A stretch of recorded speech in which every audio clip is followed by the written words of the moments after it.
Hi, everyone. Welcome to today's webinar, The Metamorphosis of Content Services, 5 ways that automation, integration, and intelligence are redefining this strategy. I'm Teresa Resick, the Director of Market Intelligence Programs here at AIIM, and AIIM is your host and producer of today's event. And joining me today are AIIM's President, Peggy Winton, and AIIM Board Member, Stephen Ludlow from OpenText. SAP and OpenText are the underwriters of today's webinar, and we thank them both very much for their support. And thank you for taking the time to join us today. And as we get started, I just want to offer a few pointers for you for participating in today's webinar. By joining live, that you can resize the different windows that you have in front of you. I encourage you to open up the group chat so that you can chat with me, Kate, a few of us here at AIIM, but most importantly, you can also chat with each other using that group chat feature, and that's in the list of icons across the bottom of your screen. Another cool thing we have for you are the resources, and the boxes off to the right of your slides. I encourage you to download what's there, and do ask questions of our speakers throughout our time today and use the Q&A feature for that. And we'll have some time at the end of the webinar, about 5 to 10 minutes, for us to get to those questions. There will be a survey that will launch at the end of our webcast, and there is a link for it also in the icons across the bottom. And I truly value your feedback and would appreciate hearing from you. This webinar is being recorded, and it will be posted to AIIM.org's Resources Webinars page in just a few days. And now I'd like to introduce the two speakers we have with us today. And Peggy Winton is the president of AIIM, and with over 30 years of program, product, and business development experience, Peggy is responsible for the strategic, technical, and business direction of AIIM. Peggy believes that marketing and technology are converging and moving to the forefront of the business in order to deliver the ultimate customer experience. With this, businesses need to adapt to a world that has shifted from physical to data, technology, and automation. And also joining us is Stephen Ludlow, and he is Vice President of Product Marketing at OpenText. And with over 20 years of experience working in enterprise software, he is an information management veteran with leadership roles that have spanned professional services, product management, and product marketing. And I also mentioned Stephen sits on AIIM's Board of Directors. So right now, I'm going to turn things over to Peggy Winton to begin our talk today. Peggy? Thank you so much, Teresa, and let me add my thanks to all of you for tuning in. It's really, really hot here in the D.C. area. Hopefully you are somewhere a little bit cooler, but what a perfect time to tune in and learn something new. I should say thank you to all of you that regularly participate in AIIM's research. You may have realized that we come out to you, at least once a quarter, and we ask you about business drivers for which you are taking advantage of some of these new technology tools and methodologies. And we take all of your responses and collate them and analyze them and then bring them back to the community. If you don't already take advantage of those resources that we publish for free on the AIIM website, please do. These can be really great internal marketing tools for you if you need to get someone's attention. So this is all the response that you, our practitioners, have provided for us. So we like to think it's pretty good benchmarking, and I've pulled out what I think are the most relevant data points that will help provide some good fodder and a foundation for what we're going to talk about today. Let's talk about volume, velocity, and variety of the information that is swirling around our organizations and coming across our desktops. I don't know about you, but I feel like the amount that I see has already exceeded my ability to even try to keep pace with it.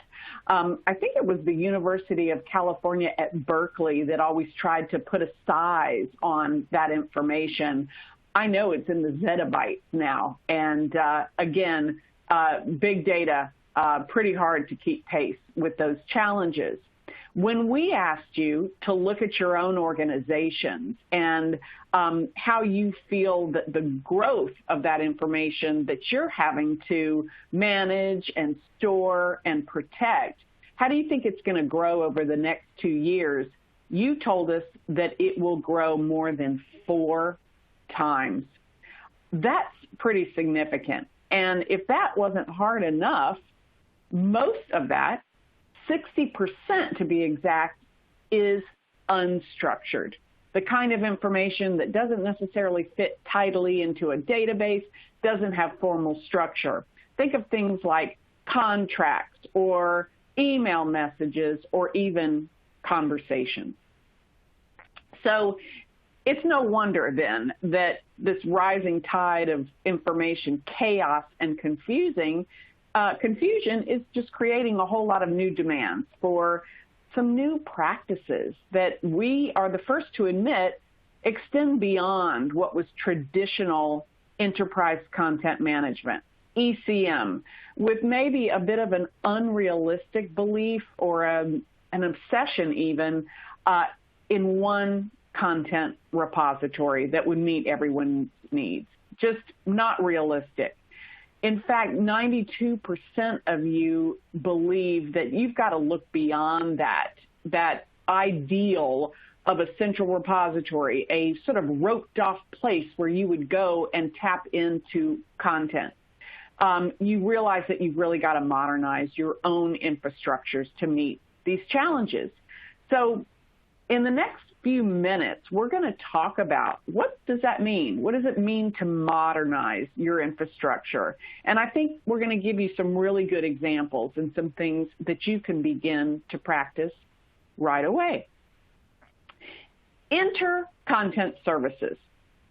That truly is a modernization practice that recognizes that your businesses, need to deliver your content in context. That means to do the work for a particular business application or function. And we need it in modular and consumable chunks.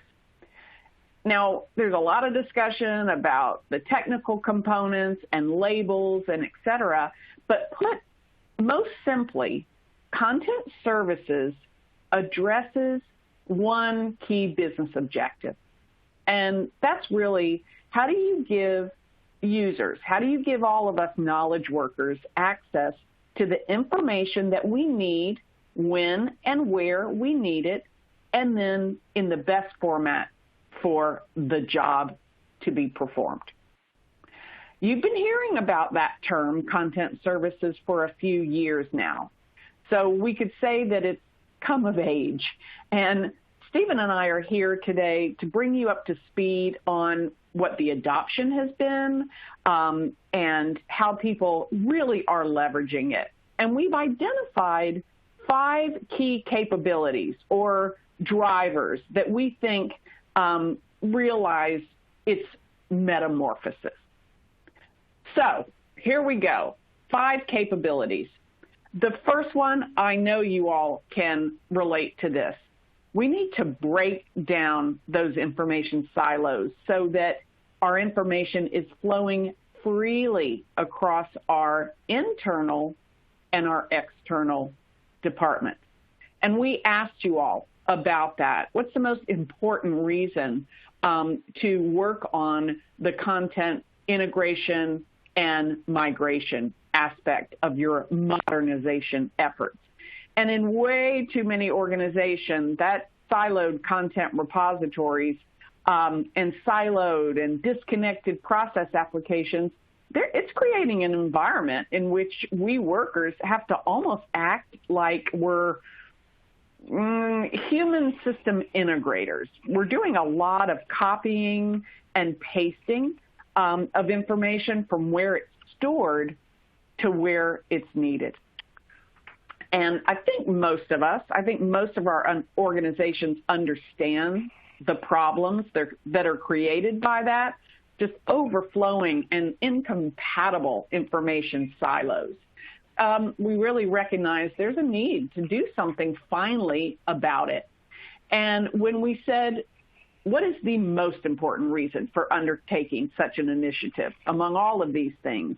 You told us that it was to really give more flexibility to the organization and more agility. And then that was followed closely by just helping our knowledge workers be more productive. That was 18% of you said that. And when you ask, where is that siloed information? Where is it that's kind of stuck and not flowing through to the applications? Well, it's in those dreaded shared drives. They might be departmental and organizational, but they're also still stuck on some individual PCs. And we got to get that out of there. You all know what it's like, that things don't talk to each other. And there's some pretty good intelligence that's either sitting in somebody's head or, heaven forbid, it's sitting in a shared drive somewhere. Stephen, this is a great time for me to ask you a question.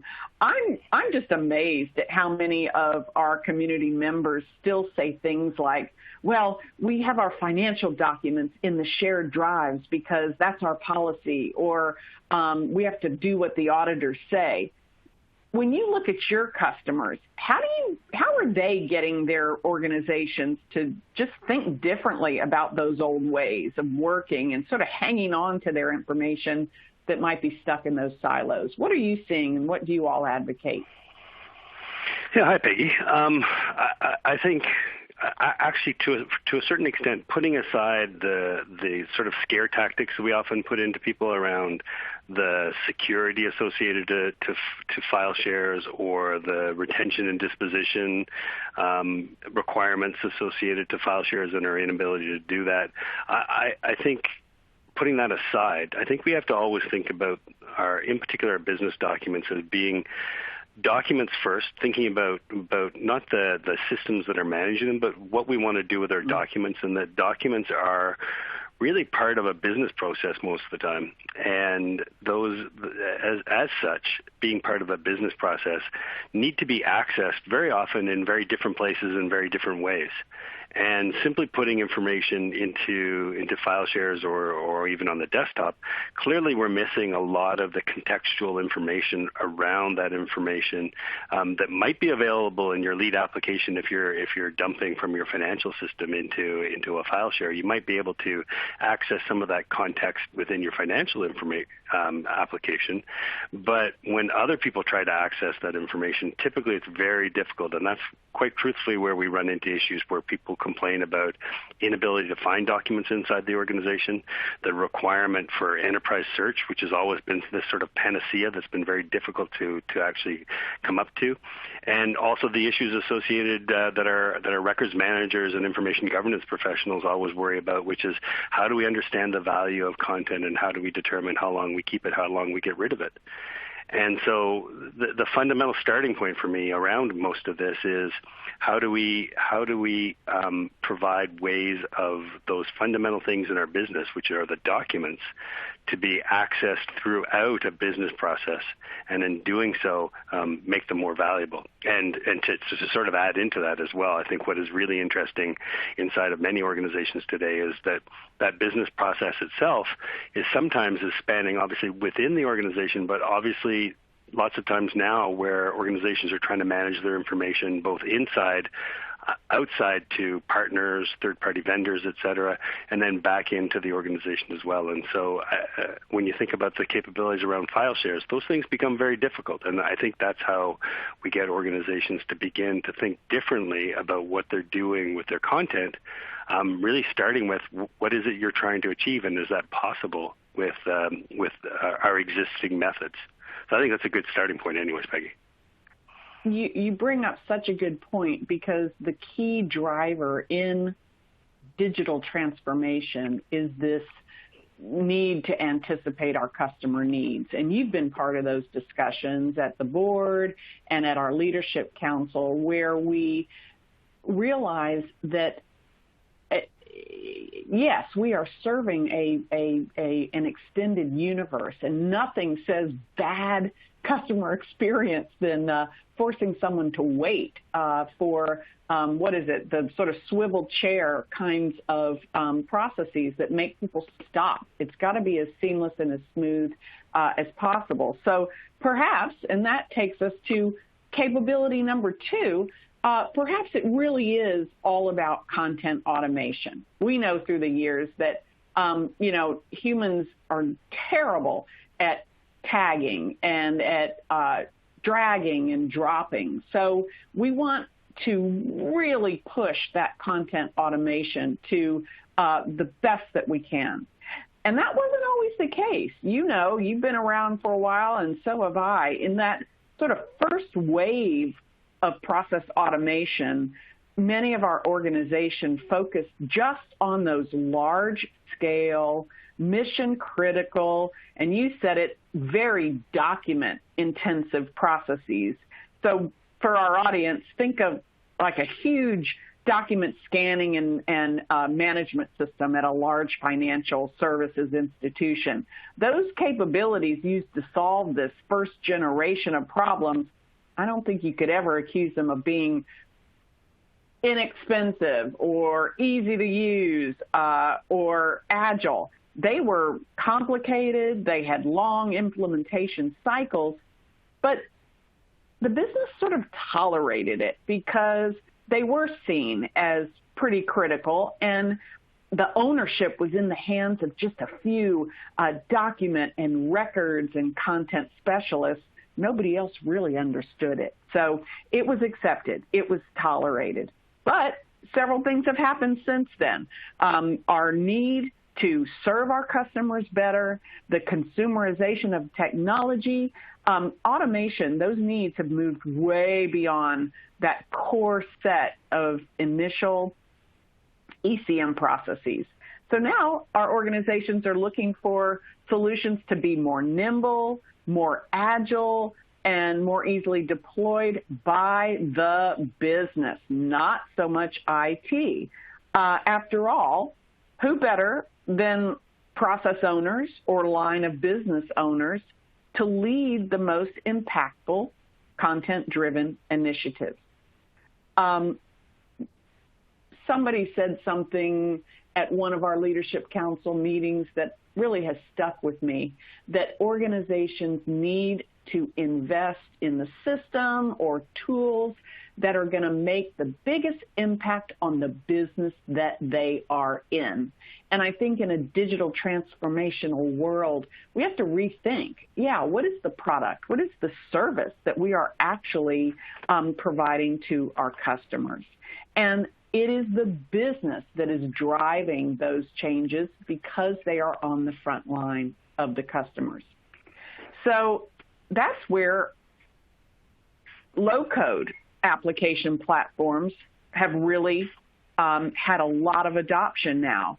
These are those self-service platforms that allow organizations to improve the business outcomes of all kinds of work, not just the unstructured and repeatable business processes. And just a quick sort of phraseology check. A lot of times, low-code and no-code are mentioned at the same time, and they're really very different. When we talk about low-code, we really think of declarative visual things that allow just the casual worker, not a technology person or a programmer, to really implement some processes on the fly. And organizations typically find that these low-code platforms yield significant and more immediate returns. It doesn't all have to be about a major project. It doesn't have to all be mission critical. In that drive to serve our customer better, there's some easy fixes. And as you said earlier, Stephen, if it means, waiting for somebody to get information off of a siloed shared drive, that's gonna break that chain right there. So with your customers, can you give us some examples of what would be considered low-code application platforms, and what are some of the business applications that they're being used for? Are there some quick wins, quick areas that you've witnessed? Sure, Peggy. And by the way, maybe we just want to stop the webinar and just talk about this topic for the next 45 minutes or so, because I think this is a very meaty topic all onto its own, right? But I think the starting point from my perspective is looking at, as you point out, the requirements a little bit of the line of business and their desire to get things done, to improve their particular business processes, to change their business models, better customer experience, et cetera. And then the requirements and what IT is looking for. And one of my sort of ongoing passions is this idea that when it comes to content services, we need to look at it from two different lenses, the line of business lens and the IT lens. And the content services can actually provide for both by providing for IT. I think it's important that they have platforms upon which they can solve multiple business problems, platforms upon which they can provide a single source of the truth, platforms upon which they can reduce the total cost of ownership of their applications, et cetera. That is a series of things we've all heard around IT for a long time. However, it's not IT that has a business problem in most cases. It's the line of business. And the line of business typically in one form or another wants to consume applications, things that are built to solve their specific business problems. And in the case of content services, typically content-centric business processes as well. So I think that content services and content services platforms always have to have this balancing act of making sure that we are providing the platform capability to IT and either creating or integrating into the applications where the line of business wants to work. So that's my fundamental precept for all that. As you point out, the idea around low-code and self-serve is becoming very popular, obviously, with the line of business, who is looking to try and obviously solve a lot of problems on their own very often, and they're obviously closest to the coal seam when it comes to understanding the business problems. And we've seen a really sort of not well documented, but a process that happens over and over again, which is enabled yet again by content services, I think, is this idea of going from completely ad hoc activities all the way through to activities that have a fair amount of process rigor. And in getting there, typically, we see a starting point, which is the desire to have workspaces where you have relatively repeatable collaboration. Mm-hmm. This idea that instead of starting to share documents in any old manner, there's the right, similar folders. There's a desire to have template documents. There's a desire to know that there can be a set of tasks that are typical to this type of activity. So the starting point for most people or most organizations when they begin to think about moving from completely ad hoc processes to different ways of being able to automate processes, starting point is really just a template of what's our workspace look like and how can we use a templating capability to do that. The next step, typically where we see organizations begin to get a little bit more process rigor, is in using low-code or no-code platforms to build into their activities some basic things that we somewhat take for granted, but has always been very difficult for the business users to do. The examples of that are approval workflows, right? Who needs to look at this document? What order do they need to look at the document? Does this document need to be signed upon completion?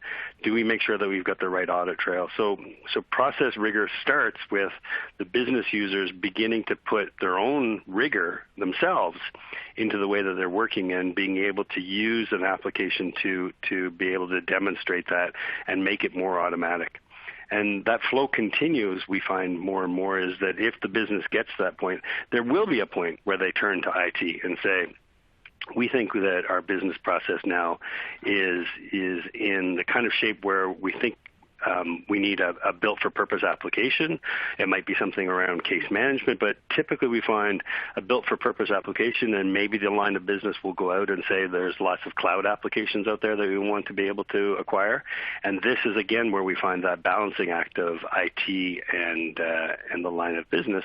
If the line of business is in a position to be able to add on applications or integrate into applications that the line of business wants to use with content services, we're kind of seeing the best of both worlds. We're getting the benefit of the platform and the benefit of the built-for-purpose application for the organization. And so that pattern is something we see happen basically time and time again in many of the organizations we work with. Make sense? It does, and I really like this slide to talk about each of those three attributes, the repeatable collaboration, and I'm glad you mentioned that. We find that the interest in low-code applications really mirror that of RPA, robotic process automation, and that is for those repeatable, teachable kinds of processes that, frankly, represents the drudgery in most of workers' lives, and that is a great starting point, all the way to those really impactful business applications. Yeah, I really, really like this slide. We'll be reusing this and repurposing it in some of our discussions. I like that. Thank you very much. So that then takes us to the third capability. We've been leading up to this, that we've got to integrate seamlessly the content capabilities into those customer-facing, high-impact line of business applications. But they can be seemingly, everyday, sort of horizontal, vertical things. So we asked you all, when asked about those capabilities most required to solve your problems today, when it relates to chaos, that chaos we've been talking about, there's one that's really at the top of that list, and that is that integration piece. But it's not as easy as we think, because 54% of the information that's needed within a particular business application is actually stored within that application itself, rather than within a dedicated content repository. That's huge, and I think that's one of the realities that's really bringing about all this change. Again, you don't stop what you're doing and go and access this sort of magical and roped-off content repository. Much of that good, rich content is already in the application. In 75% of the organizations, simply managing the document and the content necessary for knowledge workers to get their job done is a major problem. Not surprisingly there. So, Stephen, clearly these kinds of offerings reduce a lot of the time that's just spent looking for business-critical information and significantly improving productivity, but they really will add to that richer user experience, both internal users and certainly the external customers. That's really the number one driver of digital transformation. We've said that before. Can you give a few examples of content applications that are made a lot more customer experience friendly because of these? We talked about it a bit in your previous slide, but what are some that are really making a difference in that customer relationship? Yeah, thanks for that, Peggy. We have sort of been leading towards this, and I think one of the fundamental things that we've realized with content services is that we have the ability to bring the content services to the application rather than forcing the user to go to the content services, or what we've previously talked about with ECM. And as we follow the content through our value chains and our business processes, we find that content gets reused and created in different parts of the organization. So although end users may be interacting with sort of initially in a sales process with a CRM, that information and the documents associated to the sales process through a quote, et cetera, may go from the CRM application to the ERP application. It may at some point have to flow into and be looked at from people that are looking at the information from the perspective of an engineering project. And then again, that information tends to continue to flow throughout the value chain of going through to product development, to eventually all the way through to the invoicing of the sales process, and eventually going through to revenue. And so what we're really finding, again, is looking at the document and understanding what's important to the document, is that what we get from working with the lead application is, one, clearly the most important thing sometimes is that the end user gets to work and continue to be in the application they do their work in on a day-to-day basis. But even more importantly through this process is what we're doing is we're filing and using information in context of the business process. And that contextualization does all sorts of cool things. It allows us to apply the right metadata from the business process. It allows us to apply the right permissions from the business process. All the things that typically end users have hated to do happens by being integrated into the application that is contextualizing the business process. I think the interesting thing throughout that as well is that as the information flows through, because that metadata is actually wrapped around the document from the lead application, as you move from one part of the business process of the value chain to another, what you find is that where typically users in the past would have to go looking for a document that was part of the business process using search or lookups, et cetera, what we can actually do is move from a pull to a push. Because we have the context of the business process, we know that if somebody is looking at an invoice, we know that they might also want to look at a PO associated to that invoice as well. So rather than forcing the user to go look it up, we can pull that from a different part of the system. We've got the right context and can provide that right up in front for the person who's interacting with the content.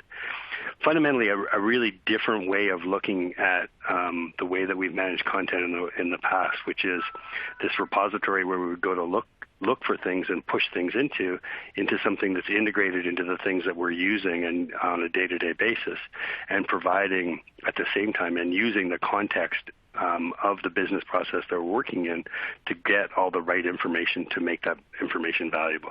So fundamentally, really, really different. I hope that helps in the way that people begin to think about what we can do with content services. And one of the examples you had taken us through just before was case management. I mean, that's just ideal when you talk about that whole pushing versus pulling. Just it's a game changer there. So now we want to talk about capability number 4 and the role that cloud plays in all of this. It seems obvious to a lot of people that the extension of content services to the cloud becomes the next logical step forward, really. It ensures that content is consistently available, accessible, and shareable to all of those members of that value chain or supply chain we just talked about. There is certainly a growing confidence in the cloud. Oh my gosh, we've been researching adoption of the cloud for many, many years. Oh gosh, it's been at least 10 years we said it was a question of, not if, but when.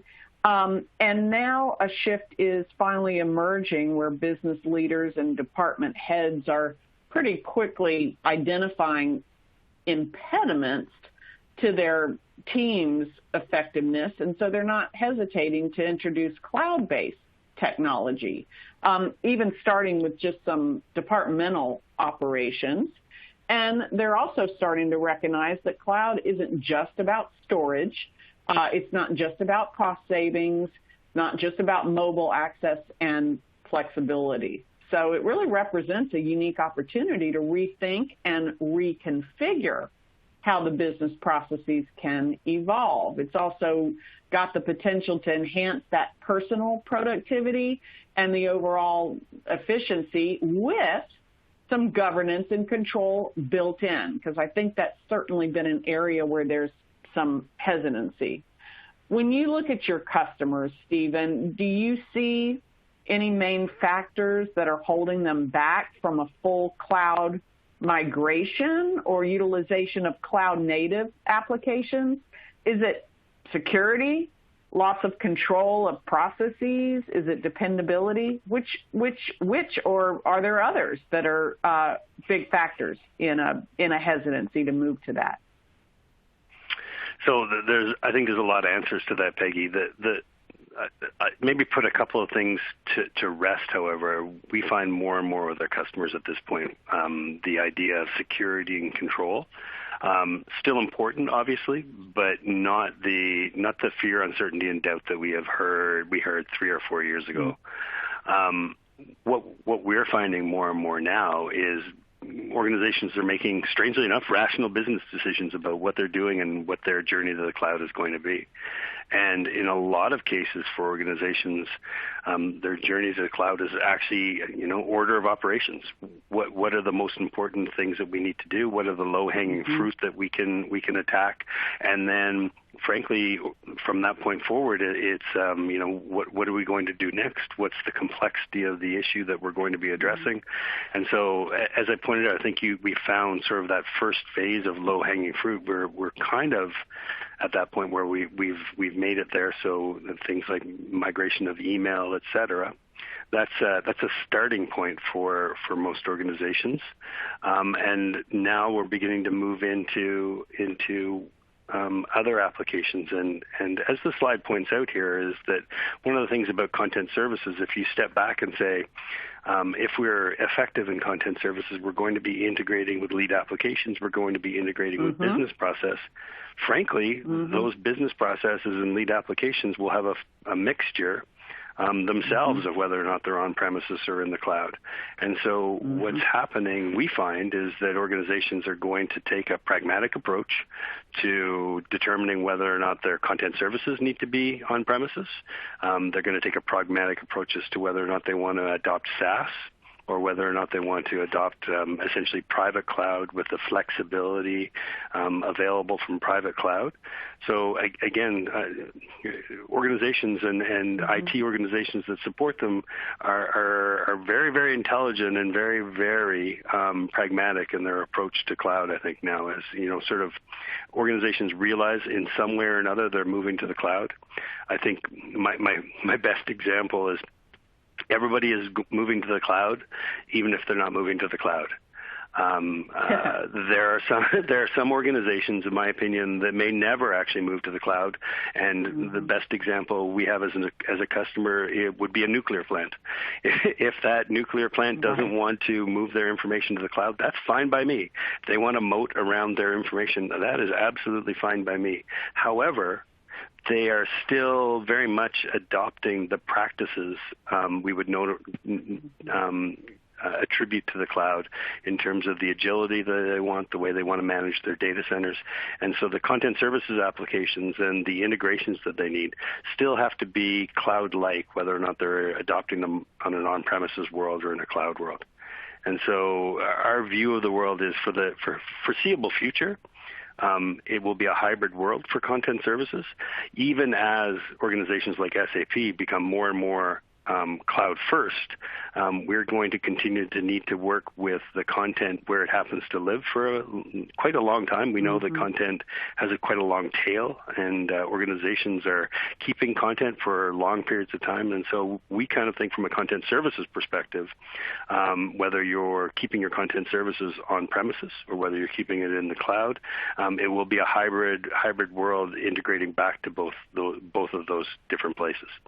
Are you seeing the same thing? I think yes, and I think that's a really good point, because you hear the term cloud first being thrown out there, that, that's an imperative, even in government agencies, but it's not. I mean, that's really sort of a misnomer. And as you say, as long as the customer-facing experience is as seamless and as value-driven as possible, it doesn't really matter. And there are certain things that just aren't an option for an organization to consider the cloud. I think what we've learned is if you are designing applications, do it with a cloud-first mentality versus just porting over what was an on-premises system and application to the cloud, because that doesn't really work either. But I think your point, Stephen, is that certainly with some of those mission-critical legacy applications, we're not going to rip and replace those.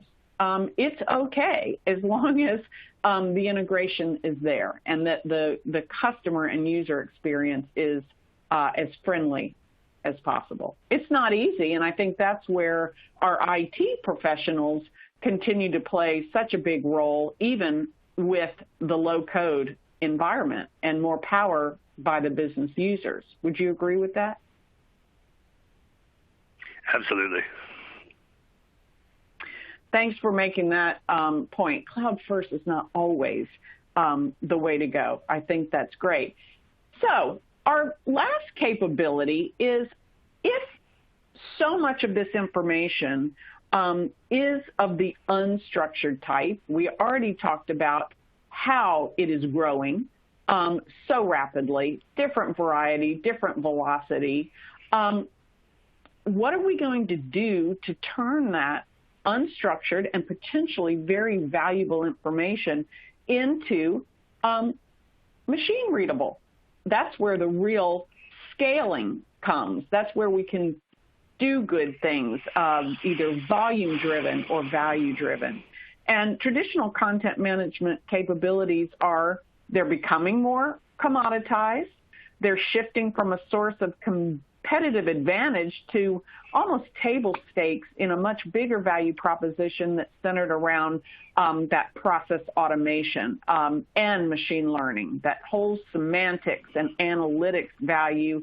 When we look at content, process, and analytics, we asked all of you to tell us where you're going to be spending the most money in the future, and it's definitely on the analytics side, on that extracting of value and insight. So remember that the volume of information that's coming into our organization is exploding, and the preponderance of that information is of the unstructured or semi-structured type. Think of content or documents, and turning that into machine-readable data is a way to leverage that organizational content at the required size and the speed to solve that particular problem. So, Stephen, as organizations are looking for that ability to bring human and machine-generated content into a management environment or an environment that they don't feel like is just out of control, what does it really mean to do so at scale? How do organizations avoid simply adding to the, what do we call it, rot, redundancy, trivial kind of information that already exists, and instead just focusing on the real value? What are you seeing among your customers? So what we're really seeing with our customers right now is in my opinion, a little bit of a renaissance in capture. And that's kind of a funny thing to say, but when it comes to content services, one of the key areas that analytics, machine learning is being applied is in the initial capture of information. So if organizations are able to understand, extract the right information, as you point out, extract the right metadata to apply to content, understand the content well enough at point of ingest into the organization, things become a lot easier for the organization itself. And so we've been doing that sort of thing in one form or another with the traditional content inside most organizations for some time. But we're also, not only are we seeing the volume of content increasing inside most organizations, we're also seeing the as you pointed out, the variety of the types of information that is entering into the information management realm happening and changing rapidly as well. So I don't think too many of us 10 years ago thought we would be managing drone videos as part of the key records within the organization, or CCTV videos, or audio files coming from phone call recordings, et cetera. So the types of information that we're tending to want to manage more and more is also increasing. And so what we're seeing again is this idea is as we begin to manage the information, if we can extract the information from it, if we can get transcriptions from phone calls and video, if we can understand where the key information is stored when an invoice comes in through machine learning, if we can understand when emails come in to a customer service organization, if the customer is happy or angry, all those types of information becoming available through the application of machine learning and analytics is really helping us manage the information from that point forward, right? If we can do it in the beginning, at the point of capture, from that point forward, managing that information becomes easier.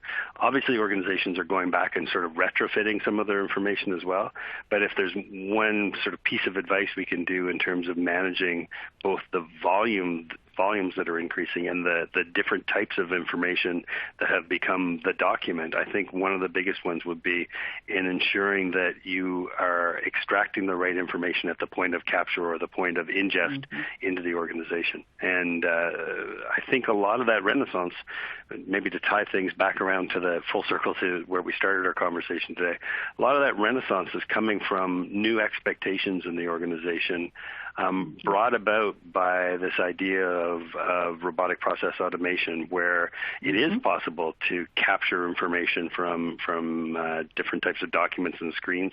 Organizations are realizing that applying analytics on that content and the value associated to not having to have a human always involved in extracting that information makes a lot of sense. And so RPA has been very good actually at kicking off this renaissance we're seeing in capture, and organizations re-examining the way that information comes into the organization, and from that point forward, making information management much simpler. Are you seeing the same things as well? Yes, and I'm glad you made that point about the capture side of things, because without that, you're not going to get the returns for RPA. What did we do?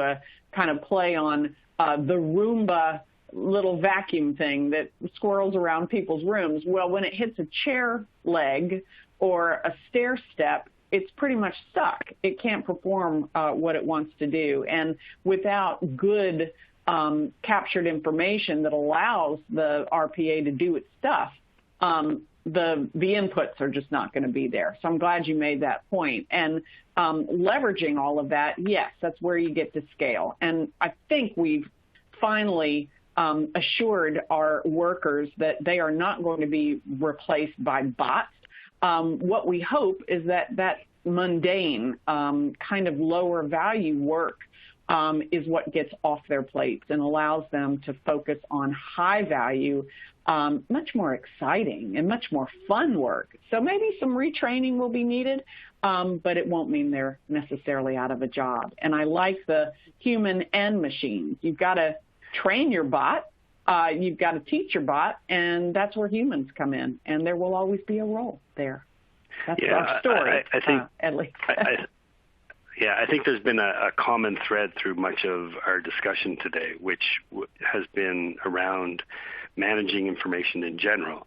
And the common thread around it, whether that be through the integration into lead applications and the contextualization of the metadata from the lead application, or whether that be through analytics and machine learning, AI and ML when it comes to extracting information from content.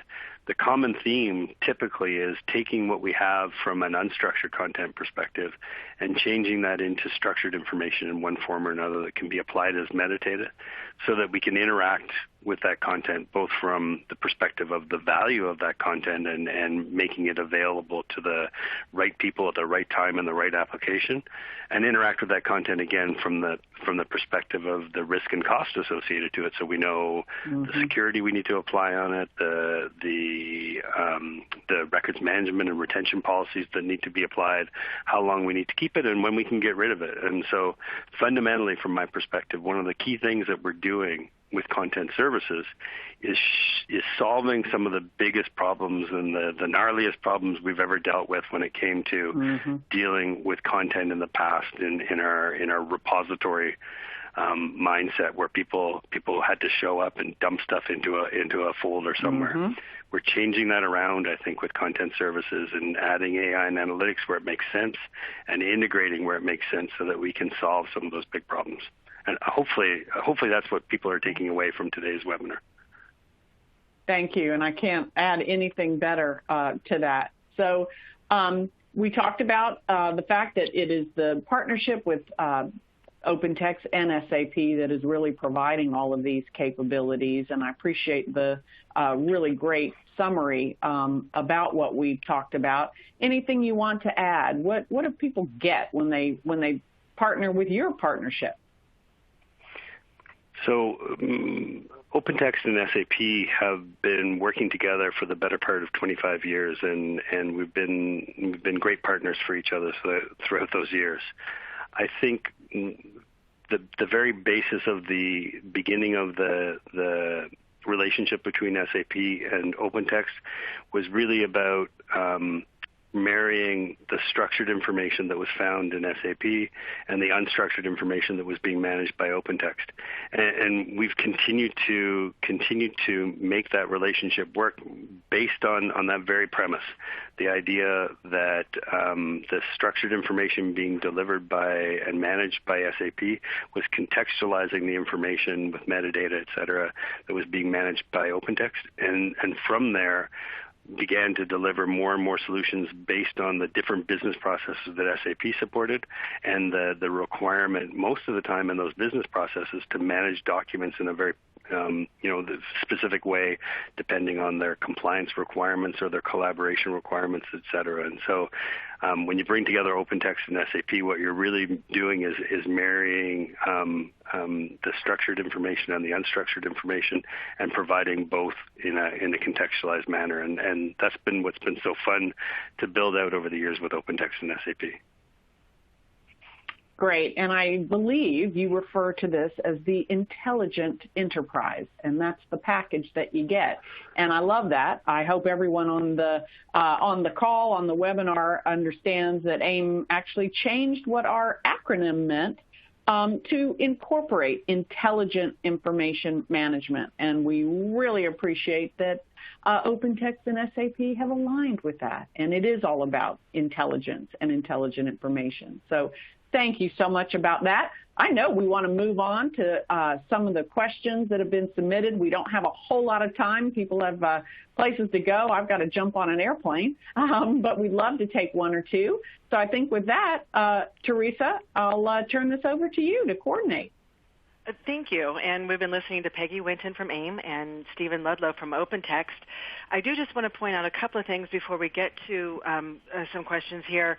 There are some great resources that the folks at SAP and OpenText pulled together for you, and some are listed on the slide. And when you download a PDF of the slide, you'll have access to all of these links. So do avail yourself to this because there's a lot of really good resources here. And then there is also the companion infographic that AIIM has authored in partnership with this webcast. And again, when you download the PDF of the slides, you will still have access to this. But that infographic is in the resources that's right now on your desktop. So click into that, and you can save that off after the webinar, and you'll have access to some really cool additional stats and perspectives on the capabilities conversation that we've been having today. I do want to quickly get to some of the questions, and I realize we are long on time today. And someone was asking for some clarification on what we were saying towards the end of the discussion. Peggy, is when you brought up talking about bots. And this person is asking, are we collecting more data so that our bots have what they need?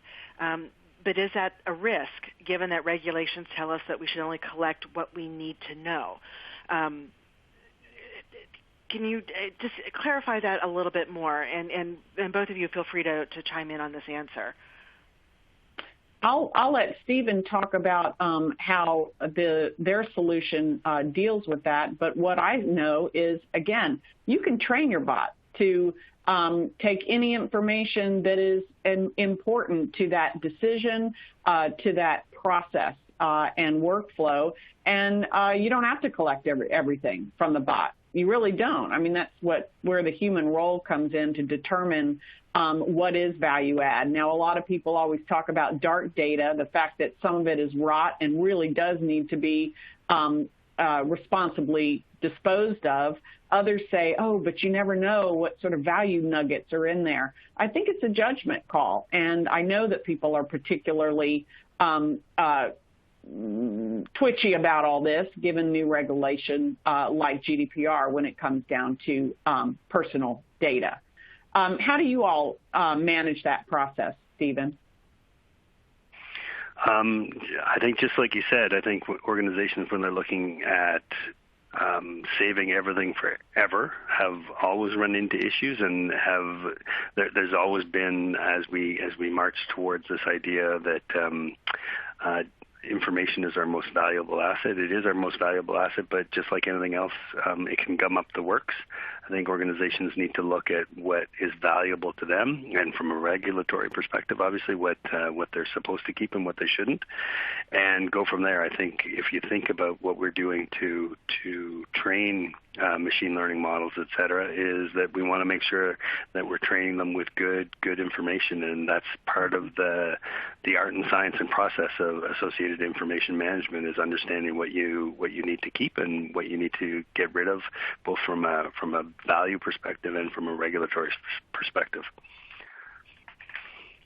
That's great. And I'll just add, I mean, a lot of the initial but big bang, big value projects with things like RPA are going to be using forms and smart forms. So while it's unstructured information, there is some structure you put to it just by virtue of a particular application or a contract, et cetera. So you can definitely define what fields you'll be allowing the bot to go to work with. It's not just an open game there. Hope that adds some little bit of guidance there. Thanks, Teresa.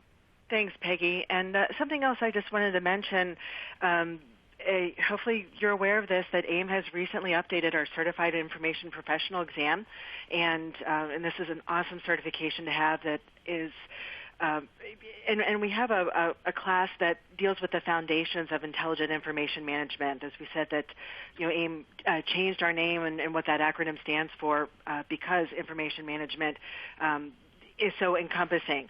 And so we have some good educational offerings to help you learn more about all of this. We do have our certification for this, and it's just well worth taking advantage of this. So if you go to AIIM.org/CIP or AIIM.org/training, that you'll be able to find out more about this, and I encourage you to click on that link, and someone from our training team can reach out and answer your questions for you. So please avail yourself to that resource as well. Thank you. And as we are at the end of our webinar time today, just wanted to remind everyone that we have recorded this webcast. You can come back, listen to it again. We'll be sharing the replay link, but invite your colleagues to join and listen to this as well. Do download the resources. Please take the feedback survey. I do greatly value your feedback, and I really do read everything that you submit in there. I very much want to thank the underwriters of today's webinar, both SAP and OpenText. Without the support from our solution providers, AIIM wouldn't be able to bring you these free educational programs. So thank you, SAP and OpenText. I greatly value your sponsorship. And as we bring this webinar to a close, I just want to leave you with Peggy and Stephen's closing thoughts today. So I'm going to start first with Stephen Ludlow of OpenText, and your closing thoughts. They're very similar to what I wrapped up with, which is information and its value is associated to understanding where it is, what it fits in the organization, and where it fits in its business process. And organizations that are able to do that are going to find their information advantage. And so information continues to be our most valuable asset, and we should look after it in that way. Thank you. Thanks, Stephen. And Peggy Winton from AIIM, your closing comments. I will add to that because I love that. I think we've spent a lifetime hanging on to information and controlling it. It is time to set it free to do great things. Of course, adult supervision has to be there in the background, but we need to change our conversations about what business can do from that business impact perspective. Thank you all. Thank you, Peggy. And a couple of questions just came in about the CIP program. I or someone from our training department will get back with you to answer those questions specifically. Thank you for asking that. And again, AIIM.org/CIP can get you some information about the certification and our training program, and as well as the Foundations of AIIM new training course that we have. So thank you, everyone, for your time today. I hope you have a really good afternoon, and we will see you with our virtual event that is next week, and talk with you all soon. Bye, everyone.